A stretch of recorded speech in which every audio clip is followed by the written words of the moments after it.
Bivona diventa il centro multiculturale del mondo, un incontro tra i popoli per suggellare la pace e il rispetto tra i popoli di tutte le etnie. È con questo spirito che è andata in scena il secondo Festival internazionale del folklore pescadoro, incastonato negli eventi della 27ª Sagra della Pesca di Bivona. Colori, musica e divertimento hanno caratterizzato il centro agricolo e culturale della provincia di Agrigento, che sorge a 503 metri sul livello del mare, che è diventata nel corso degli anni la patria della prelibata pesca, furto ormai noto in tutta la Sicilia e nel mondo.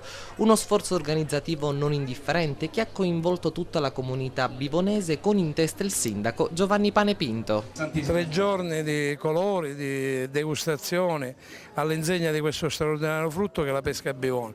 Il secondo festival si sta rivelando una grande occasione per mettere insieme gruppi di diverse nazioni, ma anche di parti diverse della Sicilia, per fare una grande festa, la festa di questo territorio. Ma io credo che non ci sia nessuno di Bivona che non sia coinvolto.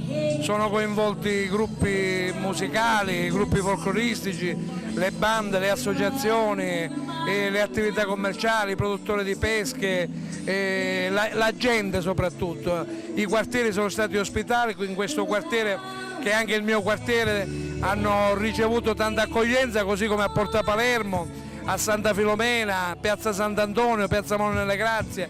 Ora in Piazza Matrice ci sarà tanta altra gente, non solo di Bivona, ma i bivonesi hanno rivelato ancora una volta avere un grande cuore.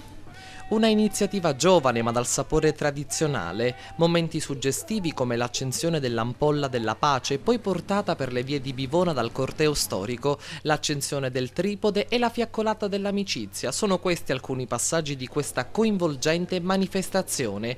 Soddisfazione per l'ottimo risultato raggiunto da parte degli organizzatori, che hanno lavorato in tandem per la riuscita dell'evento. Adriano Pitanza, presidente del Sicania Folk, e il direttore artistico del Festival Internazionale del Folklore, Francesco Arpa.